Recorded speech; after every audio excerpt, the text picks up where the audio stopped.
गंजाम जिला पोलसरा थाना अंतर्गत माल तेंतुलिया ग्रामर नुआसाही रे जून 10 तारिख मंगलवार दिन विद्युत आघात रे बहुर मृत्यु घटी एवं सासु और ससुर आहत होइछंती।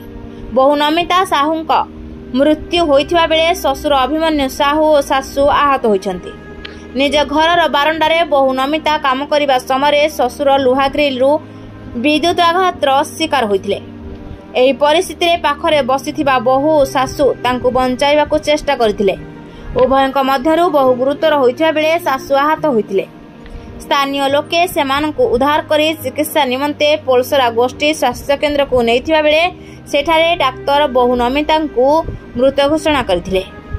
सासु ससुर आहत होई चिकित्सित होउछंती। खबर पाई पोलसरा विधायक तथा मत्स्य और प्राणी संपद विकास एवं अणु क्षुद्र और मध्यम उद्योग विभाग मंत्री गोकुलानंद मल्लिक पोलसरा गोष्ठी स्वास्थ्य केन्द्र में पहुंची समवेदना जणाइथिबा बेले पोलसरा पुलिस तदंत करुथबा जणा पड़िछि। गतकाली ठारू ग्राम में विद्युत काट होइथिबा बेले नमितांक घरर विद्युत तार छिंडी ग्रिल लागि जाइथिबा बेले मध्याह्न समय ग्राम में विद्युत आसिया फल एही घटनाटी घटिथिबा जणा पड़िछि। गंजाम जिला प्रतिनिधि कालचरण मिश्रଙ୍କ रिपोर्ट सुपथालिया न्यूज।